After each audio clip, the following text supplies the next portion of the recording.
What's going down, Vent Crew? Wanted to take a minute and go over our Turkish Get Up. We got those coming up in programming real quick. First thing I want to do is go over the different steps that are involved. It's the first thing I talk about every single time we have Turkish Get Ups, is that it is a process, and we want to make sure we're hitting every checkpoint. This isn't a movement we're trying to really rush through and do fast. We want to show that we're proficient in each one of these shapes that we are getting into, and that our body can stabilize the load that we have. Also, later on in this video, we're going to go over two different scales that we have for Turkish Get-Ups if the full movement as a whole is not an option for you. But let's get into the different steps that we got going down here today. The first way, or the first thing that we do to get started with this Turkish Get-Up is we have to get it into our press and then the overhead position. Starts with a roll. So I'm getting into a little bit of a curled position here. Forearm is kind of underneath the bell with my hand in a full grip. And I'm going to roll over, press this bell overhead. Now, the same knee on the loaded side is the one that is bent. My offhand is off to the side at about a 45-degree angle.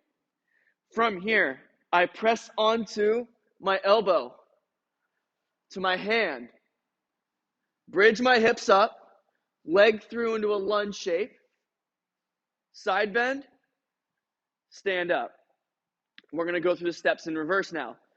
Lunge back, side bend. Make sure on our side bend we do not lean back here. You'll lock yourself up back here, and then it becomes really difficult for you to move that back foot. So side bend straight out to the side. Eyes go back to the bell. Leg through, hips down, elbow, shoulders back down to the ground. Okay? Our first scale that we would really go to for the Turkish Get-Up would be to eliminate the load completely, and we go with just body weight, and you work on getting through these different positions without any real external load, just working with body weight there.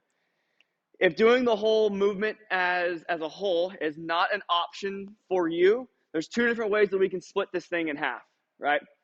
First one I'm going to talk about is from our standing position. So if I can get a kettlebell going from either overhead or front rack also. I'm going to show you from our overhead position.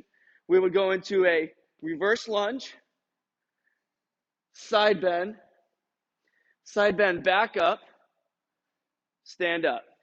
That is our first scale. Again, reverse lunge, side bend, stand up. Okay?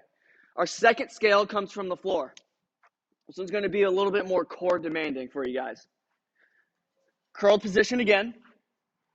Roll over, get back into my loaded spot. From here, I would go into an elbow to hand, hips up, hips down, elbow, shoulders. Again, elbow, hand, hips, elbow, shoulders. Okay? That one right there, you can still do that one body weight as well, or you can put a little bit of load overhead, whether it's a kettlebell, dumbbell, whatever you want to work with. Okay? Have fun getting after these Turkish Get-Ups, you guys. If you need any questions on scales, feel free to hit up us coaches, but have fun getting after this one.